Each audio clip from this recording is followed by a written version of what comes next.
ओम नमः शिवाय। श्री सद्गुरुनाथ महाराज की जय। परमपूज्य गुरुदेवता श्री कलावती माता की जय। जय राधे कृष्ण, जय गोपाल कृष्ण, श्री गुरुदेव दत्त। ओम नमः शिवाय।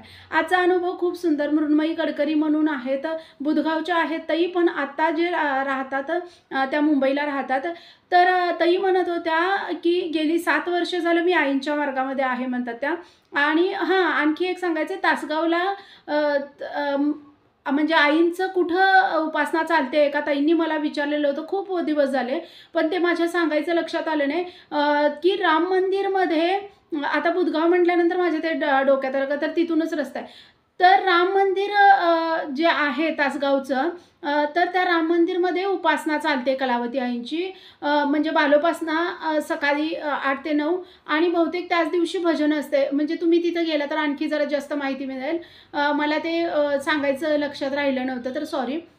राम मंदिरमध्ये तासगावला आहे उपासना चालू। तर अनुभवाकडे येते। हां, अनुभव शेअर करण्यापूर्वी आणखी एक इलेक्ट्रॉनिक्सचं दुकान आहे, म्हणजे त्यांनी आमचं डेकोरेशन वगैरे केलेलं आहे। तुम्हाला मी दाखवेन व्हिडिओमध्ये त्यांनी डेकोरेशन वगैरे कसं केलं। तर खूप चांगलं करतात ते आणि काही पण इलेक्ट्रिकलची कामं जी असतील आमची, तर सगळी बिल्डिंगची वगैरे सुद्धा सगळी त्यांनी केलेली आहेत आणि खूप चांगल्या रीतीनं करतात। त्यांचं तुम्ही मी व्हिडिओमध्ये दाखवेनच, ते पण बघून घ्या। आणि जर कुणाला पाहिजे असेल त्यांचा नंबर वगैरे सगळं दिलेला आहे तो व्हिडिओमध्ये पुढं तुम्ही बघा। आणि जर कुणाला डेकोरेशनसाठी सांगलीच्या आसपास जर कोण असेल किंवा कुठेही तुम्हाला जर वाटत असेल, तर त्यांनी खूप चांगल्या रीतीनं, का तर आमच्याकडे कायम येणारे आहेत, मला पूर्ण त्यांची खात्री आहे, त्यामुळं मी हे व्हिडिओ थ्रू सांगायला लागले, खूप चांगल्या रीतीनं ते करतात। तर तुम्ही व्हिडिओमध्ये बघाल पुढं, तर तुम्ही त्यांना सुद्धा कॉन्टॅक्ट करून जर तुम्हाला डेकोरेशनसाठी इलेक्ट्रिकलची कुठली कामं असतील वगैरे, तर तुम्ही कॉल करू शकता त्यांना। सांगलीचेच आहेत। तर हे बघा, डेकोरेशन आमचं असं त्यांनी केलेलं आहे। त्यांनी सेम मॅट वगैरे त्यांचंच, म्हणजे आम्हाला तात्पुरतं त्यांनी ते दिलेलं आहे ओळखीच्या, त्यामुळं आणि खूप चांगल्या रीतीनं करतात ते। मग हे अर्धच झालेलं आहे, फक्त इकडचंच अजून सुरुवात आहे। तर पूर्ण झाल्यानंतर मी तुम्हाला दाखवेनच त्यांचा नंबर वगैरे, कार्ड वगैरे हे व्हिडिओमध्ये पुढं देते। तुम्हाला पाहिजे असेल तर तुम्ही कॉन्टॅक्ट करू शकता त्यांना। सांगलीमध्ये कुणी प्रॉपर आजूबाजूला जे असतील, प्रॉपर सांगलीमध्ये राहणारे किंवा आजूबाजूला राहणारे, तर तुम्ही कॉन्टॅक्ट करा त्यांना। आणि तुमचं डेकोरेशन वगैरे 5 वर्ष झालं माझं लग्न झालंय आणि 7 वर्ष झालं मी आईंच्या मार्गामध्ये आहे म्हणतात त्या। आणि त्या म्हणत होत्या त्याच्या आधीचं जर आयुष्य बघितलं तर वयाची म्हणजे 30-31 वर्ष मी वायाच घालवली म्हणतात। आणि म्हणजे 30 वर्ष तरी माझ्या आयुष्याची पूर्ण वायाच गेलेली होती असं म्हणतात त्या। त्याच्यानंतर म्हणजे मला 30 वर्ष झाल्यानंतर आईंच्या मार्गात मी आले। पण आईंच्या मार्गात आले आणि परत म्हणजे मला माझ्या एका फ्रेंडनंच आईंच्या मार्गात आणलं म्हणतात। पण मी 2-3 वर्षांनं परत तो मार्ग सोडून दिलेला होता म्हणतात। आणि वयाच्या 34व्या वर्षी मी आईंच्या मार्गात आले म्हणतात आणि 36व्या वर्षी माझं लग्न झालं म्हणतात।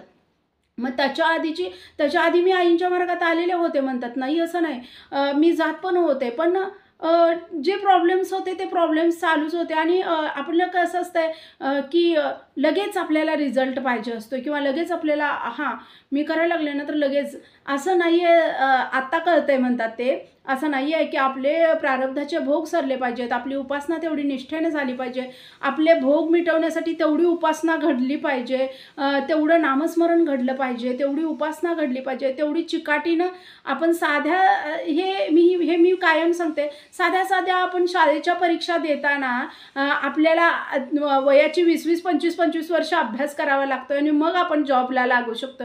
तर हे तर अध्यात्म म्हणजे किती मोठी गोष्ट आहे। ह्यातनं सगळ्यातनं आपण पार तरुण जाणार आहे ह्या गोष्टींमधनं। तर मग ह्याला आपण किती वेळ दिला पाहिजे, अख्खं आयुष्य घालवलं तरी ते कमीच आहे, असं आहे ते। पण ते माणसांना काय वाटतं की हां आपण देवासाठी एवढं जरी केलं ना, लगेच त्यांना आपल्याला परतफेड दिली पाहिजे, लगेच त्यांना कृपा केली पाहिजे, लगेच त्यांना आपल्याला हे दिलं पाहिजे ते, नाहीतर लगेच आपण पण देवसुद्धा बदलायला तयार होतात माणसं. अशा पण गोष्टी आहेत.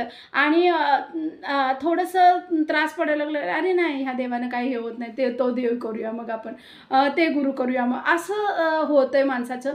तर आपल्याला अभ्यास करताना कसं करावं लागतंय, इतके वर्ष आपण साध्या जॉबसाठी आपण इतके वर्ष शिकत असतोय, की आपल्याला पोटापाण्याचा व्यवसाय करायचा आहे, तर आपण आत्तापासून व्यवस्थित शिक्षण घेऊन मग आपल्याला चांगली नोकरी मिळेल. तर मग आपल्याला आयुष्य जे गुरु घडवतात, पूर्ण आयुष्य आपल्याला आणि आयुष्यानंतर सुद्धा पुढचं भविष्य जे पुढचा जन्म आहे तो चांगला मिळण्यासाठी, त्याच्यामध्ये सगळं चांगलं आपलं हे होण्यासाठी जर करायचं असेल तर मग किती वर्ष आपल्याला उपासना नेटानं करावी लागेल, ह्या गोष्टी आपण विचार नाही करत. तर ताई म्हणत होत्या तसंच माझं झालं म्हणतात. तर पहिले एक 2-3 वर्षापूर्वी म्हणजे मला 31व्या वर्षी वगैरे मला आईचा मार्ग मिळालेला होता म्हणतात. आणि माझ्या फ्रेंडनं मला नेलेली होती, मी भजनाला वगैरे जायची. पण ते एक 4 महिने झाले असतील म्हणतात, मी करत होते, नेटानं करत होते. पण प्रॉब्लेम्स येत होते आणि खूप त्रास होत होता. तर करून पण त्रास व्हायला लागला. आता आपण 4 महिने झालं करतोय, करून पण त्रास होतोय, तर कशाला आपण करायचं, असं म्हणून मी तो मार्ग सोडून दिला. जाऊ दे तिकडं. का तर इतके वर्ष तर आपण म्हणजे आपण काय म्हणतोय, खटकर्म काय असं म्हणतात ना ते, त्यांनी तसंच काहीतरी शब्द वापरला, तर ते काढले. आणि तरीसुद्धा देवानं नाही बघितलं. आता काय बघणार आहे. आणि करायला तर लागले मी. आणि मी चांगलं करायला लागले होते म्हणल्या, पण आधीचे भोग तरी सरले पाहिजेत. त्या म्हणल्या मी करायला लागले होते अगदी व्यवस्थित. म्हणजे मी बालोपासनेला जात होते म्हणतात, माझ्या मैत्रिणीसोबत सांगलीला बालोपासनेला जात होते म्हणतात. त्याच्यानंतर मी घरी पण सायन्सस्मरण सुरू केलेलं होतं, नामस्मरण सुरू केलेलं होतं म्हणतात. 20 मिनिटाचं नामस्मरण मी चालू केलेलं होतं म्हणजे सुरुवातीला. तरी पण म्हणतात काही फरक पडेना, 4 महिने केलं तरी पण, मग ते मी सोडून दिलेलं होतं. त्याच्या आधी म्हणतात की मी ज्यावेळेला कॉलेजला होते म्हणतात, कॉलेजला असताना म्हणजे एका मुलाकडून मी फसले म्हणतात. तर ते फसल्यानंतर एवढी मी डिप्रेशनमध्ये गेलेले होते की अक्षरशः मला मानसोपचार तज्ज्ञांची हे घ्यायला लागली, मदत घ्यायला लागली. त्यात म्हणतात आम्ही ज्या गावात राहत होतो ते असं खेडेगाव असल्यासारखं आहे. तर ते खेडेगाव असल्यामुळं मला पण माहिती आहे, एकत्र आमच्या शेजारी असल्यामुळं ते खेडेगावच आहे थोडंफार. तर ते आजूबाजूच्यांना खूप गोष्टी हे झाल्या म्हणतात. म्हणजे आपण म्हणतो ना की बऱ्याच म्हणजे ते शेजारीच खूप घरं ते नसल्यामुळं त्यांना सगळ्यांना माहिती पडलं की सगळेजण म्हणजे मला वेडीच म्हणायला लागले म्हणतात. म्हणजे खेड्यातल्या लोकांना, न शिकलेली बरीच लोकं होती म्हणतात आजूबाजूला. आणि आईवडिलांना इतका त्याचा त्रास झाला म्हणतात, खूप टॉर्चर झाले माझी आई वगैरे. माझ्या आईला खूप हिणवलं गेलं म्हणतात, पोरीकडे लक्ष दिलं नाही, पोरगी वाया गेली आणि आता खुली झाली, हे इथंपर्यंत माझ्या आईनं ऐकलेलं आहे म्हणतात. आणि तुम्हाला काय सांगू, खूप बेकार कंडिशन होती ती. पण तुम्हाला सांगू म्हणतात माझे चुलत चुलते ते सांगलीमध्ये होते म्हणतात राहायला. आणि त्यांनी मला मानसोपचार तज्ज्ञांकडे नेलं म्हणतात. नाहीतर मी जम्यातच नव्हते म्हणतात, माणसांमध्ये नसल्यासारखी माझी अवस्था होती म्हणतात. आणि माझ्या चुलत्यांनी मला मानसोपचार तज्ज्ञांकडे नेलं. आणि माझ्या बाबांना, म्हणजे चुलत चुलते, तर माझ्या बाबांना त्यांनी सांगितलं, म्हणल्या काय नाही हे असं हे होतं आहे, का तर ते टीचर होते म्हणले, त्यामुळं त्यांना ह्या गोष्टींचं नॉलेज होतं. त्यांनी मानसोपचार तज्ज्ञांचं हे करून ते मला मग ते गोळ्या वगैरे सुरू झालेल्या होत्या, त्यातनं मी खूप वर्षाने. आणि कसंच ते म्हणतात खेडेगावात बदनामी झाली ना तर खूप सोसावं लागतं आहे मुलींना. मला इतकं, माझ्यापेक्षा मला आता म्हणतात आठवलं तर माझ्या आईवडिलांचं फार वाईट वाटते. आईचं तर खूप जास्त म्हणतात, खूप आईनं म्हणजे सासरकडची लोकं आईच्या इतकी बोलली म्हणतात. माझ्या आजी, माझ्या म्हणजे सख्या काकू ते होत्या, माझ्या आत्यांनी खूप आईला बडबड केली. आणि पोरीकडे लक्ष देता आलं नाही, बाहेरचं आळे केले पोरीनं, आणि आता बसली वेडी होऊन वगैरे खूप. आणि मी मानसिक तेवढी हे नव्हते म्हणतात की मला ह्या गोष्टींचा काही फरक पडत होता. पण आईनं माझ्या खूप त्रास सहन केला ह्या गोष्टीमुळं म्हणतात. आणि मग मी चुलत्यांच्या कृपेनं म्हणतात त्यावेळेला त्यातनं बाहेर आले म्हणतात औषधं. आणि असं काही नव्हतं, वडिलांकडे पैसे नव्हते असं नव्हतं म्हणलं, पण शिक्षण नव्हतं आणि तेवढी काही कळत नव्हतं. ते देव वगैरे असलंच काहीतरी बघत होते, म्हणजे हिला काहीतरी भूत लागले का, हे लागले का, हेच बघत होते म्हणले बरेच दिवस. की हिला काहीतरी कुठलं तरी झपाटलंय, हे ते असं खेडेगावात चालू असताना तेच करत होते म्हणले. आणि मग ह्याच्यातनं त्या म्हटल्या की मला असं वाटतच नव्हतं की मी बाहेर पडेन. पण ते मी चुलत्यांनी दवाखाने वगैरे केले. मग वडिलांनी पण पैसा चांगला मला भरपूर घातला आणि मी चांगल्या रीतीनं त्यातनं बाहेर पडले म्हणल्या. पण स्थळं वगैरे आली तर गोळ्या चालू आहेत वगैरे असं जर सांगितलं तर ते नाकारायचे म्हणले मला. आणि मग असं वाटायचं की मला नाही परत कोण आता करून घेईल का नाही ते. आणि खेडेगावात खूप असतंय म्हटल्या. एखादी बातमी हे झाली की ते सगळीकडे पसरत जाते आणि नातेवाईकात सगळं पसरलेलं होतं, हे होतं. आणि मोजकेच असे शहरात राहणारे नातेवाईक होते, मोस्टली आमचे सगळे नातेवाईक खेड्यातलेच होते म्हटल्या. आणि त्याच्यात मग माझ्या मैत्रिणीनं मग मी कोल्हापूरला माझ्या मैत्रिणीसोबत म्हणजे ते झाल्यानंतर त्यातनं थोडं बाहेर पडल्यानंतर मानसोपचार तज्ज्ञांकडं औषधं वगैरे चालू केल्यानंतर माझ्या मैत्रिणीसोबत मी कोल्हापूरला म्हणजे कोर्स एक जॉईन केलेला होता म्हणतात. आणि तर कोर्स करत असताना त्या मैत्रिणीची माझी भेट झालेली होती. तिनं मला आईंच्या मार्गात आणलेली होती. पण मी 3-4 महिने केलं. माझी मानसिक अवस्था का तर येईल ते स्थळ नाकारायचं. आईला खूप काळजी वाटायची आणि माझ्या वयाच्या नव्हत्याच म्हणल्या. आमच्या पूर्ण ह्याच्यामध्ये बुधगावमध्ये माझ्या वयाच्या मुलीच राहिलेल्या नव्हत्या म्हणल्या. का तर सगळेजण नावं ठेवायची, पोरीनं हे केलं, पोरीनं लफडं केलं. काही म्हणजे असं वाटायचं की अरे आपण जगातलं किती मोठं पाप केले, असं ते झालेलं होतं म्हणतात माझी अवस्था. आणि मग हे असं होत असताना तिनं मला आईंचा मार्ग दाखवला. मी 4 महिने खूप चांगलं करत होते म्हणल्या. पण काय प्रारब्धाचे भोग होते का काय ते माझ्याकडनं परत सुटला म्हणल्या त्या मार्ग. आणि परत 3-4 वर्ष परत तसेच त्रासात मी काढले. आणि वयाच्या 34व्या वर्षी म्हणतात मी आईंच्या मार्गामध्ये मग आले. आणि ते नंतर जे आले ते परत म्हणजे त्याच मैत्रिणीची म्हणजे आमचा कोर्स संपल्यानंतर माझी आणि तिची काही नंतर भेट नाही. आणि त्यामुळं मग ते माझा पण मार्ग सुटला, काही हे नाही. आणि ज्यावेळेला वयाच्या 34व्या वर्षी परत एकदा आम्ही भेटलो म्हणतात. मी सांगलीमध्ये गेलेले होते आणि तिथं आमची भेट झाली. आणि तिनं मला बोलली अगं काय आहे मृण्मयी, तू करतेस का नाही वगैरे. फक्त आता माझं आडनाव जे आहे म्हणतात ते इकडं म्हणजे अशा पद्धतीने माणसांना वाटेल की काय म्हणजे माझं आत्ता जे आहे म्हणतात ते जे म्हणजे मी आत्ता ज्या फॅमिलीशी आहे ते फॅमिली ब्राह्मण आहेत म्हणतात. म्हणजे माझी लायकीच नव्हती, पण आईंनी अशा ठिकाणी मला आणलं. तर ते कास्ट माझ्या इकडची सांगू नका बोलल्या त्या. पण आत्ता जे त्यांचं सासर आहे ते ब्राह्मण आहेत.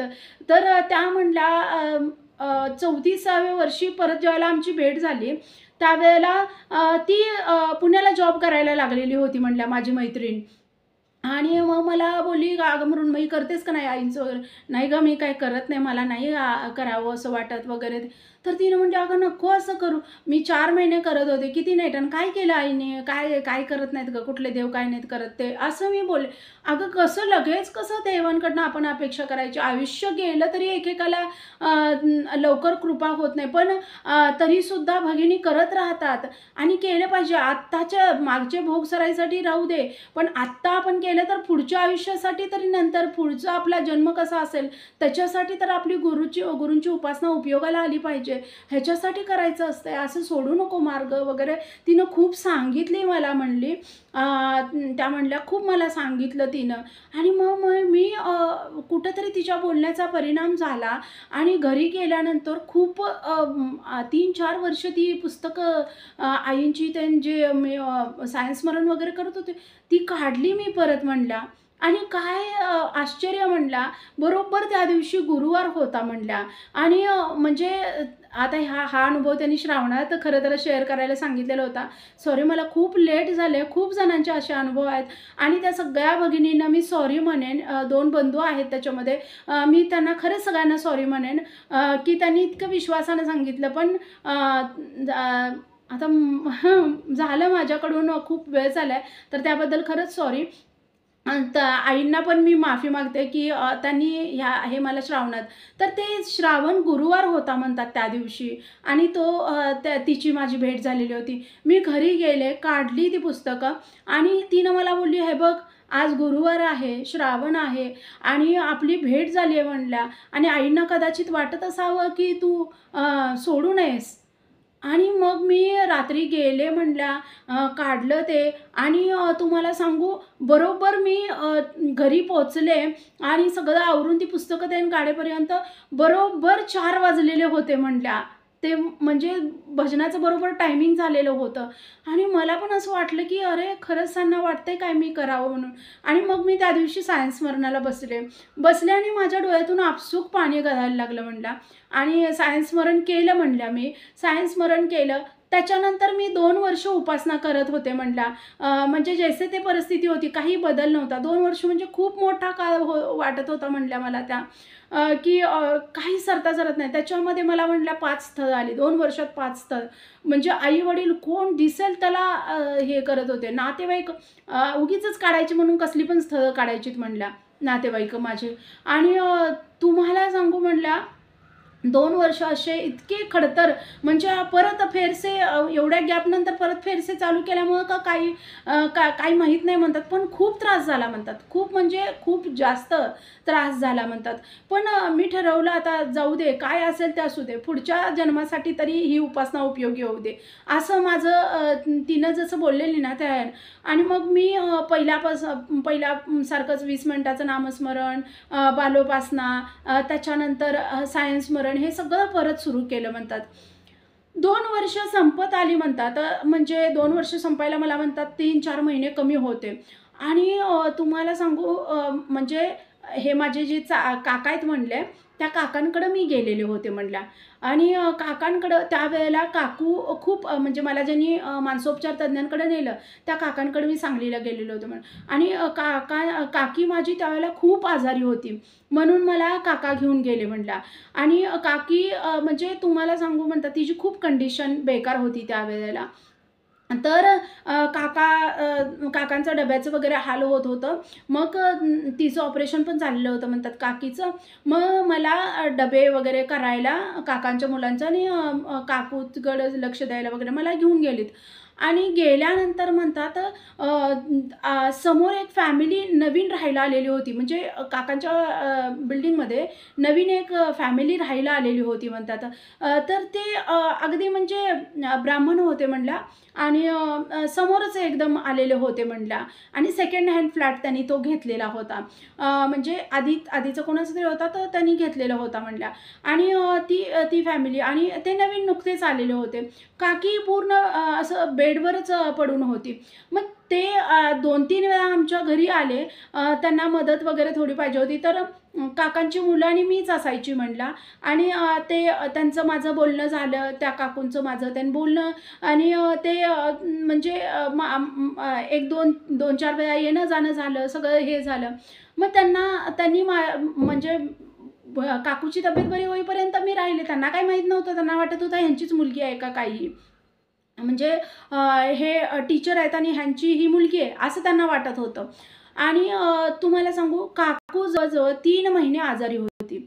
तर 3 महिने आता मला तर काय तिथं काहीच काम नव्हतं. म्हणजे मी आता काय शिकत पण नव्हते, काय नव्हते. वयाची 34वे वर्ष चालू झालेलं होतं. काहीच नाही. मग मी राहिले होते 3 महिने. मग ते मुलांचे डब्बे ते सगळं मीच करत होते. घरातलं सगळं करत होते. आणि ते फॅमिलीशी मग माझं म्हणजे त्यांचं माझं चांगलं हे झालेलं होतं.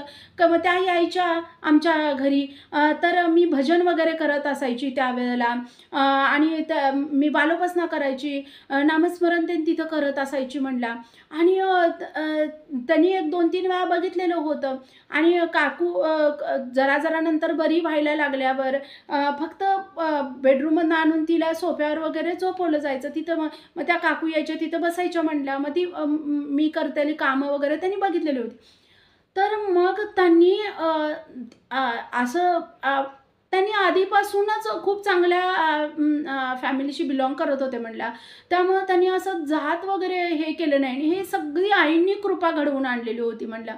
त्यांनी म्हणजे डायरेक्ट काकीला माझ्या विचारलेलं होतं आणि त्यांना तेवढं पण माहिती नव्हतं की ह्यांची मुलगी आहे का? काय तर काकीशी जास्त नाही बोलणं व्हायचं.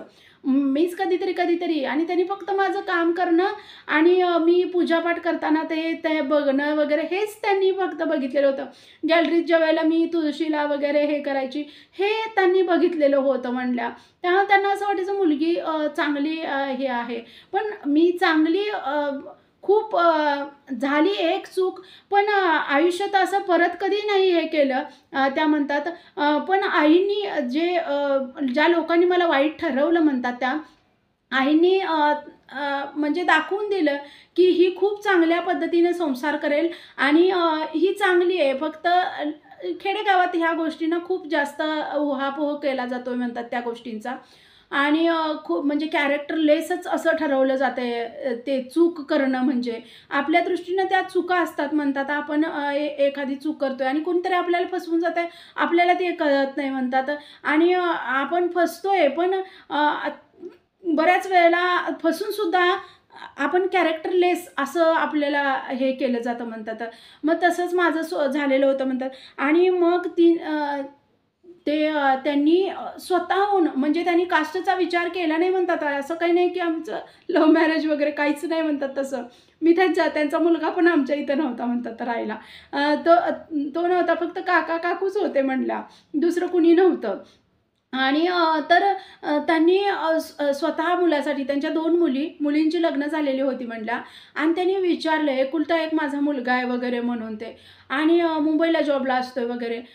हे सांगितल्यानंतर काकू म्हणले अहो आमच्यात तसं जातीच्या विरुद्ध नाही आणि तुम्हाला काय सांगू आता शेवटी काकी आहे म्हटल्यावर तिच्या तोंडातून गेलं. असं झालेलं होतं आणि पोरगीची आधीच फार बदनामी झाली हो आणि पोरगीनं म्हणजे माझ्या नवऱ्यानं मानसोपचार तज्ज्ञांकडं तिला हे केलं, तिला गोळ्या चालू आहेत. हे असं सांगितलं काकीनं आणि सांगितलं ते खूप चांगलंच झालं म्हणतात. काही वाईट नाही गोष्ट घडली ती. खूप चांगलंच ती गोष्ट होती म्हणतात माझ्यासाठी. पण आईंनी त्यातनं मला बाहेर काढायचं ठरवलेलं होतं. मला आश्चर्य वाटतंय म्हणतात ह्या गोष्टीचं, आज तागायत आश्चर्य वाटतंय. एक तर कास्ट एक नव्हती. त्यांनी विचारलंच कसं माझ्यासाठी, ही सगळ्यात महत्त्वाची गोष्ट. का तर एक ब्राह्मण फॅमिली आणि माझ्या काकूला तसं विचारणं आणि म्हणजे त्यांना सुशिक्षित दिसल्यानंतर त्यांनी हे केलं असेल.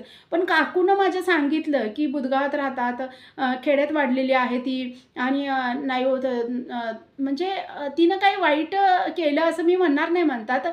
तिनं सांगितलं ते खूप चांगलंच, का तर क्लिअर असलेल्या गोष्टी बऱ्या आहेत सगळ्या म्हणल्या. आईनीच कदाचित तिला ती प्रेरणा केली असावी की सगळं क्लिअर म्हणजे जे आहे ते सांग. आणि मग त्यांनी सांगितल्यानंतर तुम्हाला सांगू 8 दिवस त्यांनी विचार करत होते. होय का, असं आहे का ते, हां असू देत असं त्यांनी बोलल्या आणि चांगलं होईल तुझं ते. 8 दिवस त्यांनी विचार करत होते. 8व्या दिवशी परत काकू 2 जण आले होते. माझे काकासुद्धा घरी होते म्हणल्या आणि रविवारचंच त्यांनी आले आणि म्हटले खरंच आम्हाला मृण्मयी चांगली वाटते आणि हे बघा हे काय अशा गोष्टी होत राहतात. तरुण वय असतं मुलींचं तसं काय आणि आम्ही आता इतकं बघतोय तिला, आम्हाला आवडली आहे मुलगी, आमच्या मुलाशी पण आम्ही बोललोय केलोय आणि तो येणार आहे 1-2 महिन्यांनी. जर तुम्हाला बघा चालत असेल तर काकी आमची बोलली नाही हो, जातीच्या ह्याच्यामध्ये गावात इतकी आधीच बदनामी झाली आणि जातीच्या ह्याच्यामध्ये नाही हे होणार. जातीमध्ये खूप आणि कुणाला तरी वाटेल की तिकडं काकांकडे जाईल, तिथं काहीतरी लफडं केली आणि परत आणि लग्न करायला लागल्या दुसऱ्या जातीमध्ये असं वाटेल म्हणल्या. तर माझ्या आईवडिलांना जेव्हा काकांना खरं बरं वाटलं. काका म्हणले असू दे, लोक काय बोलणार ते बोलणारच, पण जर चांगली असली फॅमिली तर काय हरकत आहे. मुलगा मुंबईला आहे जॉबला वगैरे, तिथं घर आहे त्यांचं 1 BHK, तिथं घर आमचं 1 BHK घर होतं म्हटलं इकडं, माझ्या मिस्टरांनी घेतलेलं होतं आणि जॉबला होते.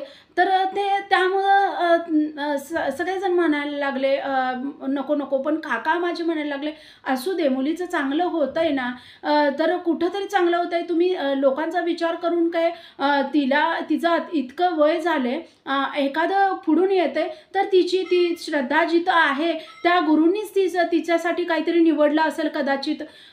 खूप मला पण खूप आनंद झालेला होता. पण म्हणजे आनंद म्हणजे मला असं वाटायला लागलं की अरे, ब्राह्मण फॅमिलीशी नातं जोडलं जाणार आहे माझं, आणि हे म्हणजे कोणतरी आपल्याला स्वतःहून पुढून विचारतंय, तर खूप चांगलं वाटत होतं. पण घरच्यांपुढं मी काय बोलू शकत नव्हते आता, का तर एक चूक झालेली होती माझ्याकडून.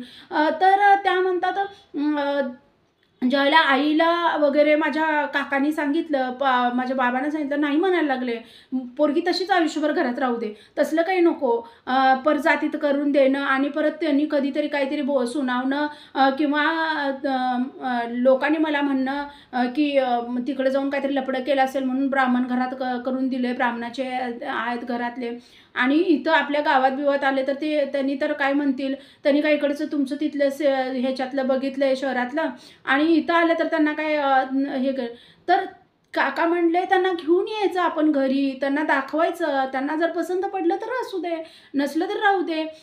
आणि तुम्हाला सांगू म्हणतात असं करत करत जवळजवळ म्हणजे 3, 4, 5 महिने गेले असतील म्हणतात. पुढं असे ढकलत त्यांनी येऊन गेले.